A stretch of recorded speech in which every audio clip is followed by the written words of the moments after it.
What would you do if you uncovered prejudice and cruelty in the very business you built to represent respect and dignity? It was a humid summer evening in Dallas, Texas, the kind of night where the air clings to your skin, heavy with the scent of freshly cut grass and sizzling street food. Nathan Daniels, a 42-year-old CEO of one of the fastest-growing restaurant chains in the country, sat behind the wheel of his car parked discreetly across the street from one of his establishments. The location was one of many in his portfolio, but tonight it wasn't about profit margins or expansion plans. Nathan had built his business on a foundation of community, respect, and inclusivity, and he prided himself on running a company that reflected those values. But recently, he had started hearing whispers, subtle complaints from customers, and cryptic feedback from his managers. Something felt off. Nathan stepped out of his car, blending into the evening crowd in a pair of well-worn jeans, a plain grey t-shirt, and a cap pulled low over his eyes. He wanted to be unrecognizable, just another face in the line. His goal was simple: see his restaurant the way any customer would. As he walked through the door, the familiar aroma of sizzling burgers and fried chicken greeted him. The dining area was modest but clean, buzzing with the sound of chatter and clinking cutlery. He smiled faintly. For a moment, it felt like everything was as it should be. But as he approached the counter, something caught his attention, a low murmur of laughter from behind the register. The employees, two young men, were leaning against the counter, oblivious to the small line forming in front of them. Their laughter grew louder, punctuated by whispered comments that made Nathan pause. He couldn't make out the words just yet, but the tone was unmistakable. Mocking, sneering, ugly. But Nathan didn't react right away. Instead, he decided to wait and listen, unsure of what he might uncover next. Nathan pretended to study the menu board, letting the line shuffle forward until he was second in line. The laughter persisted, now more pointed, more deliberate. A middle-aged man with a noticeable limp shuffled out of the restaurant, balancing his tray and a soda precariously. "Man, you see the way he waddled out of here?" one of the employees whispered, loud enough for anyone nearby to catch. The other snickered. "Bet he can't even make it to the car without spilling his drink." Nathan froze. His stomach churned with anger and disbelief. He watched as the man they mocked paused by the door to adjust his grip, his face a mixture of concentration and quiet determination. Nathan's gaze flicked back to the two employees. Their smug expressions made it clear this wasn't a one-off moment of poor judgment. It was habitual. But it didn't end there. The employee at the register turned to his colleague, motioning toward the line. "Look at this guy," he said, jerking his thumb toward the next customer, a woman wearing a threadbare hoodie. "Bet she's about to count out change in nickels. Probably can't even afford a drink." The second employee smirked, muttering something Nathan couldn't make out. But the tone made his skin crawl. He felt his hands clench involuntarily, his pulse quickening.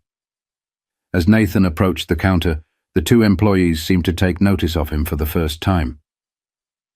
"Yo, you think he's one of those food delivery dudes?" one whispered loudly, glancing at Nathan's plain clothes and casual demeanor. "Nah," the other replied with a chuckle. "Probably just another guy looking for a quick deal. Cheap types love the dollar menu." Nathan's breath hitched, but he forced himself to remain composed. This wasn't just about him. It was about every customer who walked through those doors, about the values his company was supposed to stand for. But Nathan knew he couldn't react just yet. Not until he understood the full extent of the problem. Nathan placed his order calmly, his voice steady despite the storm brewing inside him. A simple burger and fries, nothing fancy, nothing that would draw attention. The employee at the register barely made eye contact, punching the order into the system with mechanical indifference. Nathan stepped aside, his eyes scanning the dining area. Families, teenagers, a few solo diners. It was a typical evening rush. He found an empty table near the corner where he could observe without being noticed. As he waited for his food, he replayed the scene at the counter in his mind, every word, every sneer. This wasn't just bad customer service, it was a toxic culture, one that mocked vulnerability and preyed on those who didn't fit a certain mold. Nathan's mind raced with questions. How far did this behavior go? Were these two employees an isolated issue, or was there a deeper problem festering within his company? The thought made his stomach tighten. He had spent years building this business from the ground up, pouring his heart into every detail. The food, the atmosphere, the hiring process, it all reflected his vision. Or so he thought. Confronting the employees immediately would feel satisfying, but it wouldn't solve the root of the problem. What if this attitude had been overlooked by managers, or worse, enabled? Nathan had always believed in second chances, but could he afford to give one here? And what message would that send to his other employees? His food arrived, delivered with a curt, "Here you go," and averted eyes. He stared at the tray, appetite long gone. His thoughts drifted to the man with the limp, the woman in the hoodie. They had come here for a meal, not to be judged or ridiculed. Nathan leaned back in his chair, his decision forming like a weight pressing on his chest. This wasn't just about correcting behavior, it was about setting a precedent, making it clear that this kind of culture had no place in his business or in society. But he knew his next move had to be precise, thoughtful, and above all, impactful. Nathan waited until the rush died down. The dining area emptied bit by bit, leaving only a few stragglers finishing their meals. The employees behind the counter had started to relax, chatting more openly, their professionalism slipping further.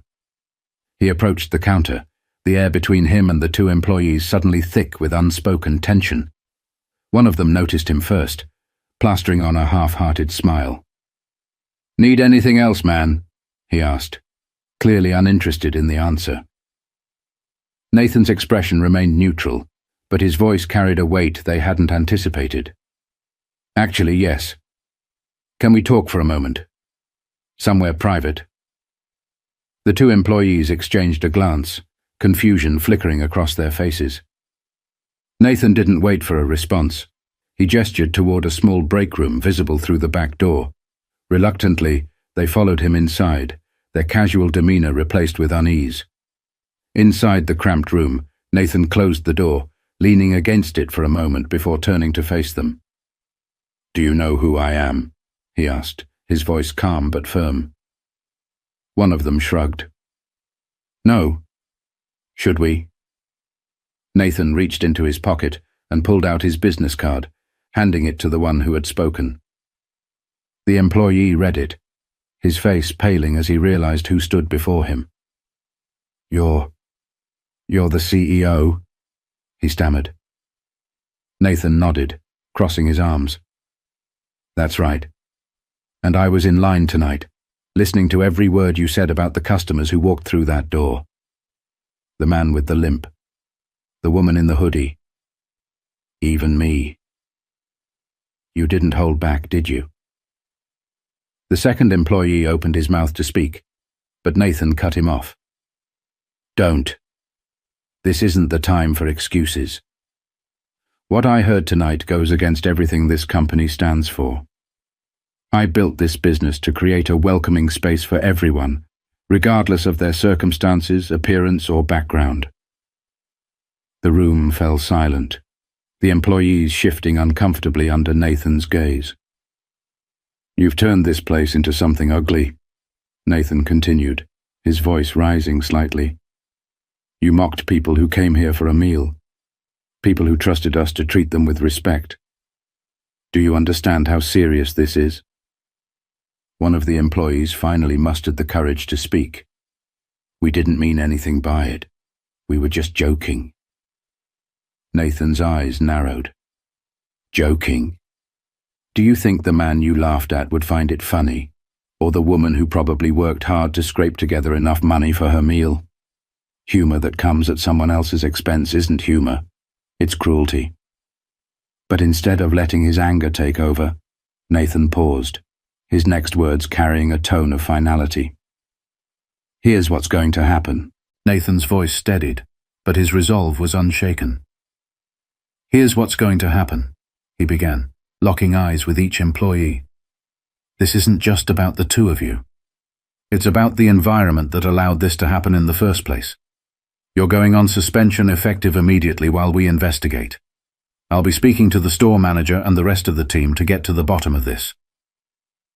The employees exchanged nervous glances, their previous arrogance now replaced with visible discomfort. Nathan could see they were grappling with the weight of the situation, but this was bigger than them. Over the next few days, Nathan dove deep into the store's culture, speaking with other employees and even some regular customers. What he uncovered was sobering, an unchecked cycle of toxic behavior. The two employees weren't the only ones guilty of mocking customers or treating people poorly. Several others admitted to staying silent out of fear or complacency. Nathan also learned the store manager had turned a blind eye to the behavior, prioritizing efficiency over integrity. It wasn't just about efficiency, though. It was about discomfort with confrontation, the type that lets rot creep in unnoticed. One employee, a young woman named Tasha, provided a turning point. She had seen it all and had wanted to speak up, but feared retaliation. "They'd laugh at me too," she admitted, her voice breaking slightly. "But I didn't want to lose my job. I didn't know if anyone would care enough to do something." Nathan sat with her words for a long time that evening. They echoed in his head as he reflected on the responsibility he carried, not just as a leader, but as someone who had the power to change lives. The next day, Nathan gathered the staff for a meeting. He explained the changes coming to the store and the company as a whole. Policies would be restructured, training revamped, and accountability implemented at every level. But most importantly, Nathan made one thing crystal clear. This isn't just about avoiding punishment. It's about understanding the power of respect, the impact of your words, and how you make others feel. But Nathan knew that change wouldn't come from words alone. It had to be earned through action, one step at a time. In the weeks that followed, the restaurant began to transform. Nathan's changes weren't just surface level, they were designed to rebuild the culture from the ground up. The two employees who had mocked customers were offered the opportunity to participate in a training program focused on empathy and workplace respect. One accepted, humbled by the experience, while the other quit, unwilling to adapt to the new standards. The store manager was replaced with Tasha, the young woman who had finally found the courage to speak up. Nathan had seen potential in her, a quiet strength that could steer the team in a better direction. "You deserve this," he told her during the announcement. "You've shown more integrity and silence than others have with a voice." To ensure accountability, Nathan implemented anonymous feedback systems across all his locations, empowering employees to report misconduct without fear of retaliation. Training sessions on inclusivity and respect became mandatory, and a new company-wide motto emerged: "We serve with dignity, for every person, every time." But it wasn't just about internal changes. Nathan went a step further, using the incident as a catalyst to advocate for broader conversations about respect and inclusion. He partnered with local organizations to host community events, inviting people from all walks of life to share their experiences and build understanding. Reflecting on the journey, Nathan understood this wasn't just about his company. It was about the values we carry as individuals and the ripple effect those values have on the world. "Words can heal or harm," he said during one of the community events. "It's up to us to choose which path we walk." And in that moment, Nathan realized that his toughest challenge had become his greatest opportunity to lead by example and create a legacy of respect that extended far beyond the walls of his restaurants. Nathan's journey didn't end with the changes he implemented. It was just the beginning. The story of what happened at his restaurant became a powerful lesson, one that resonated far beyond the company itself. It was a reminder that leadership isn't just about numbers or growth. It's about standing firm in your values, even when it's uncomfortable. To those who watched from the sidelines, Nathan's actions spoke volumes. Respect isn't optional, and everyone deserves to feel valued, no matter who they are or where they come from. His story challenged others to reflect on their own behavior, at work, at home, and in their communities. If there's one takeaway, it's this: small actions, whether kind or cruel, can leave a lasting impact. So the next time you encounter someone different from you, choose kindness. You never know whose day you might brighten or whose life you might change. And if this story moved you, take a moment to share it with others. Let's spread the message that respect and dignity are not just values, they're a way of life. Don't forget to subscribe for more stories that inspire change and challenge us to be better, one step at a time.